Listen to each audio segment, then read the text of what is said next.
Sean todos bienvenidos a este video donde vamos a ver el proceso de medición de los recalentamientos y sus enfriamientos en aire acondicionado de tipo comercial. Recordar tener a la mano los elementos de protección personal como los gafas, cascos y guantes de nitrilo, así como los equipos requeridos para el proceso como los juegos de manómetros, termómetros, bombas de vacío y las válvulas de control de flujo. Para comenzar con el proceso, primero hay que encender el equipo. Después de ello vamos a tomar el control y vamos a ajustar la temperatura en mínima del equipo. En este caso serían 16 grados. Y después de ello vamos a esperar media hora de operación del mismo. Mientras está operando, vamos a identificar las válvulas de servicio Rotolock de la unidad condensadora.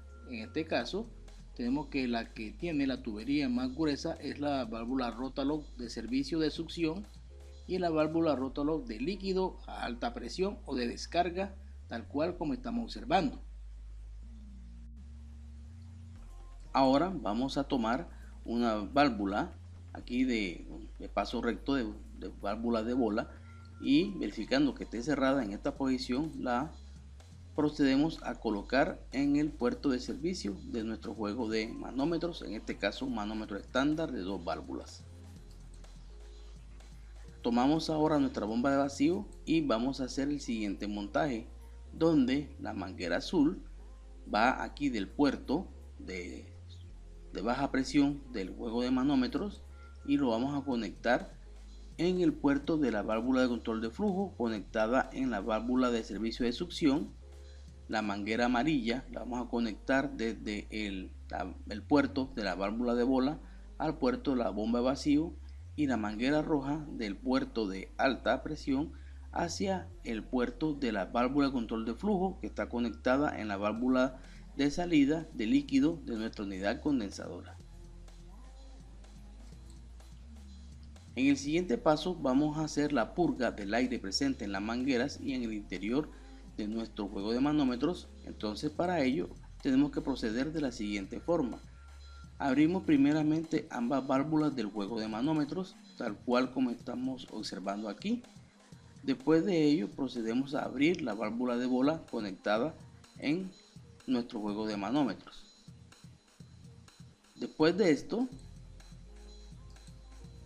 procedemos a encender la bomba de vacío y abrimos su válvula de paso si la tiene. En este caso no tenemos una válvula de paso, entonces la encendemos y vamos a esperar un corto lapso de tiempo y verificando que la presión aquí en el manómetro de succión alcance las 29 pulgadas de mercurio, tal cual como estamos observando.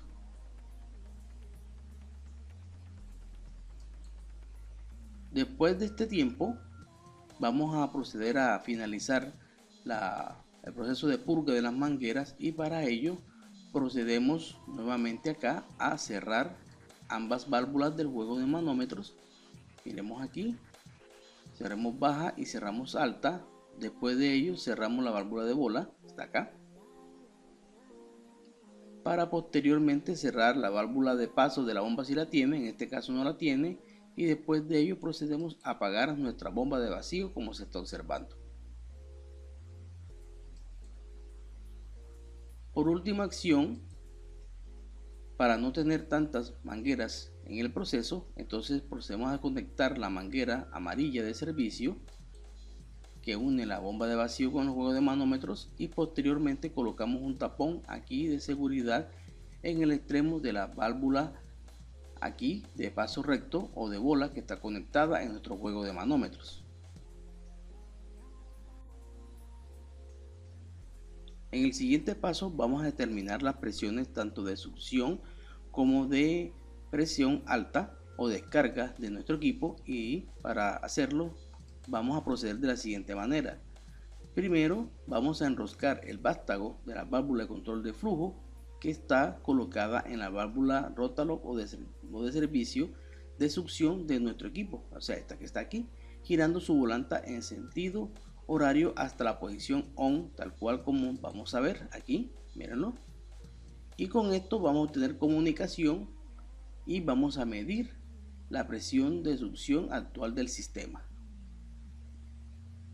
A continuación vamos a hacer lo mismo, pero en este caso vamos a hacer el proceso con la válvula de control de flujo que está colocada en la válvula de servicio de salida o descarga de nuestra unidad, y vamos a girar su volanta también en sentido horario hasta la posición ON.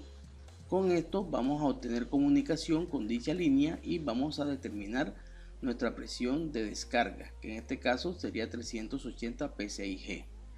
Ahora, con estos dos valores que hemos anotado, recordemos aquí nuevamente el diagrama de Molière, donde tenemos la zona de líquidos o enfriado, zona de mezcla, zona de vapor recalentado, y tenemos las líneas de líquido saturado y las líneas de vapor saturado o dew point en este caso.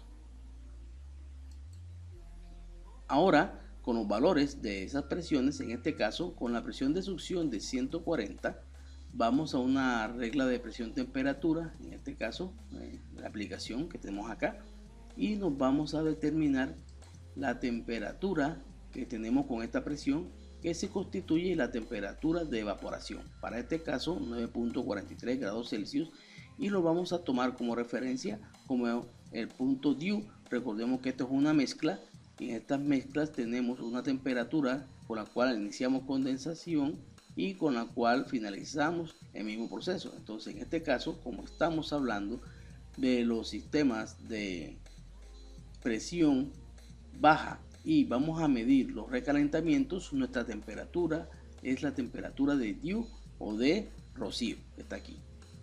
Mientras que para la presión de descarga, en este caso 380, vamos a tener en cuenta es la presión de burbuja o bubble en inglés, que está aquí, porque vamos a medir los subenfriamientos.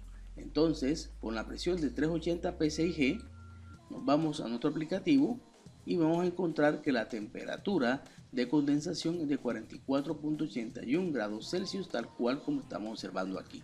Estas dos temperaturas son muy importantes para hallar los recalentamientos y los subenfriamientos. Ahora, con nuestro termómetro, vamos a medir las temperaturas de refrigerante en los siguientes puntos. En el punto A, salida del condensador, estaríamos hablando de este punto aquí, aproximadamente a 5 a 10 centímetros de la salida de aquí de la tubería. Para este caso tomamos un ejemplo que tomamos una temperatura de 40 grados Celsius. Aquí mismo aprovechamos para medir la temperatura del refrigerante a la entrada del compresor. Entonces, para este caso de ejemplo serían unos 18 grados Celsius. A continuación nos vamos a la unidad interna, acá, y vamos a medir en este punto la entrada del elemento de expansión. Recuerden que en estos equipos el elemento de expansión está en la unidad interna y por lo general es un orificio pistón que está en esta parte. Y por último vamos a medir la temperatura del refrigerante a la salida del evaporador, aquí a la salida de la tubería de succión que tenemos en este caso acá. Con estos cuatro valores ya podemos tener o calcular todos los valores de su enfriamiento y recalentamiento para un equipo central. Esa es la ventaja de este equipo, que podemos obtener todos esos valores.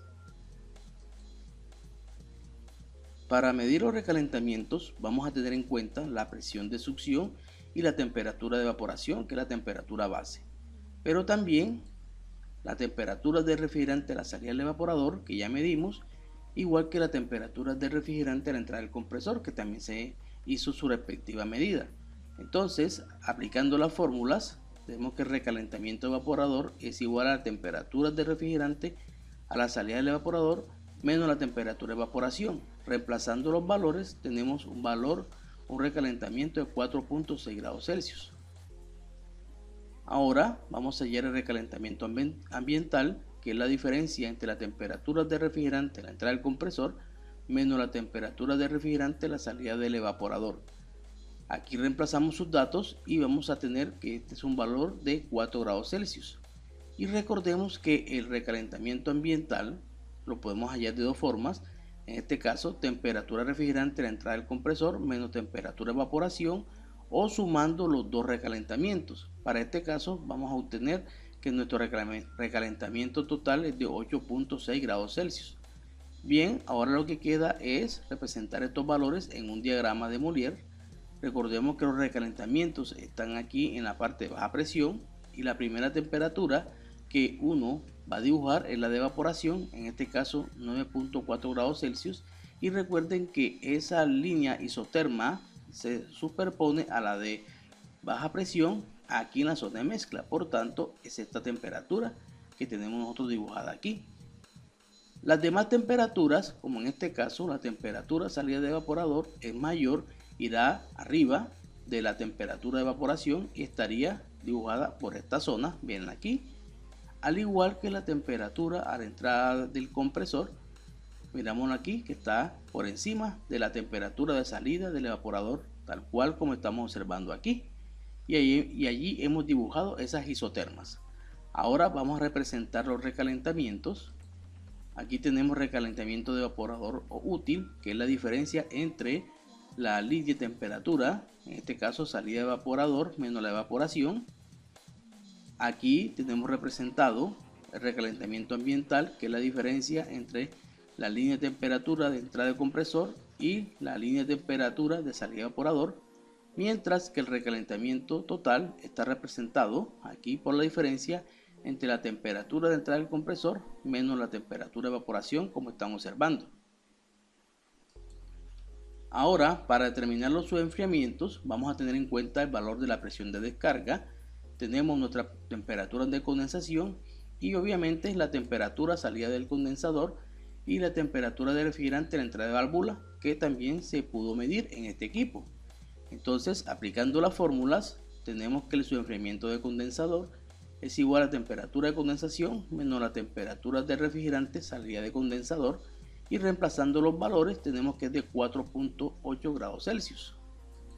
Para el subenfriamiento adicional tenemos que es la diferencia entre la temperatura de refrigerante a la salida del condensador menos la temperatura de refrigerante a la entrada de la válvula o elemento de expansión. Reemplazando los valores tenemos que es de 2 grados Celsius.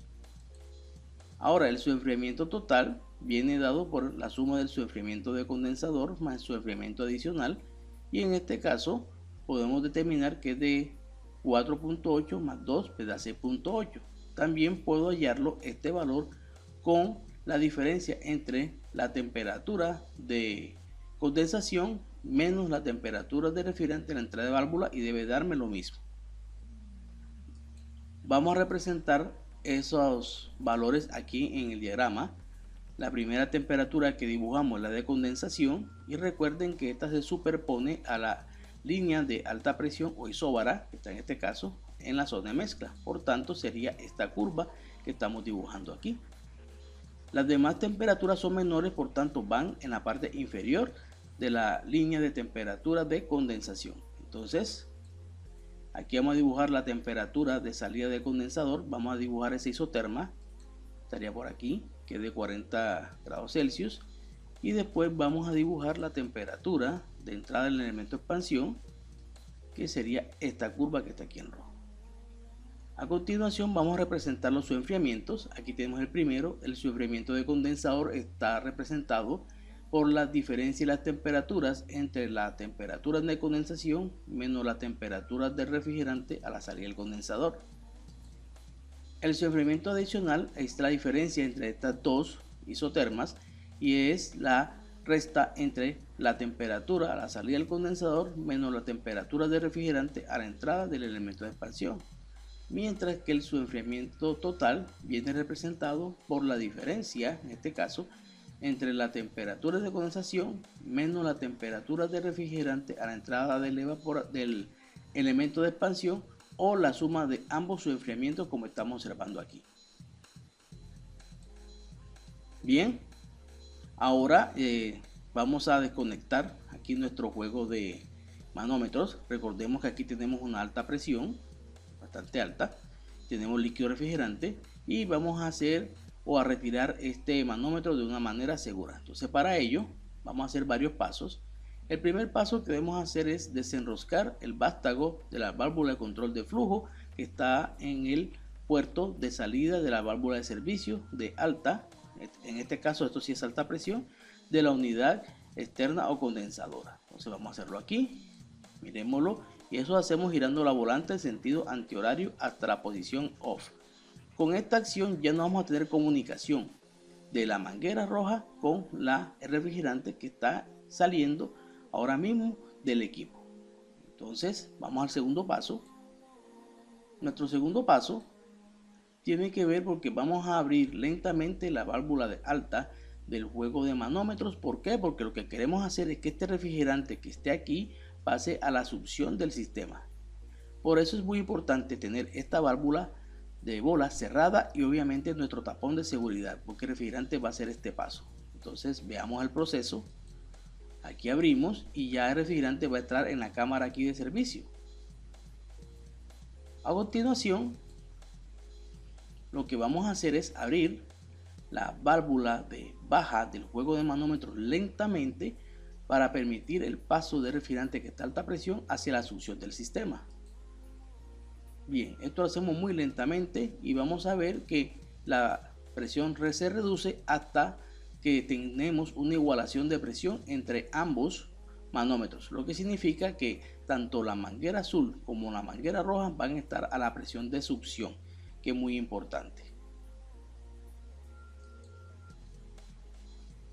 Lo siguiente, vamos a hacer que el mismo sistema o compresor ayude a que todo este refrigerante que está aquí a 140 psi, que todavía sigue siendo una alta presión, se vaya a la succión. Entonces para ello procedemos a tomar una llave L y vamos a enroscar por completo el vástago de la válvula de servicio de salida o descarga de nuestro equipo para bloquear el flujo de refrigerante.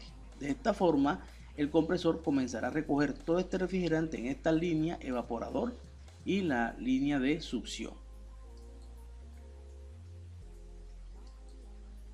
Bien, al terminar de enroscar el vástago, el compresor comenzará a recoger todo ese refrigerante y vamos a darnos cuenta que las presiones o las agujas comienzan a descender aquí por efecto de esa misma recogida de refrigerante. Veámoslo aquí en ambos. Y cuando ya ese manómetro o ese indicador esté casi en cero, procedemos al siguiente paso, el cual es desenroscar el vástago de la válvula de flujo que está conectado en la válvula de servicio de succión, y de esta manera incomunicamos a nuestro juego de manómetro con el sistema. Apenas termine de hacer esto, inmediatamente procedemos a restablecer el flujo de refrigerante y por eso aquí desenroscamos el vástago de la válvula de salida o descarga de la unidad condensadora. Ya con esto, todo este refrigerante que estaba aquí en estas líneas se fue nuevamente hacia el sistema y no hemos emitido refrigerante al ambiente que descompense la carga que ya tenía el equipo. Bien, como parte final y estando las presiones del juego de manómetros en cero, se cierran ambas válvulas del juego de manómetros, como estamos observando aquí, en cualquier orden. Después de ello procedemos a quitar las mangueras y las válvulas del sistema. Quitamos la herramienta L que nos ayudó al proceso de recolección de refrigerante. Y como vemos aquí, extraemos las válvulas. Para posteriormente colocamos los respectivos tapones en sus respectivos sitios o puertos, y de esta manera hemos terminado nuestro proceso. Como ven, es un proceso bastante sencillo. Lo que hay que tener es la paciencia, ¿cierto? Y el cuidado para hacer la medición, sobre todo cuando estamos en las presiones de descarga, que es de líquido refrigerante. Muchas gracias y nos vemos en otro video.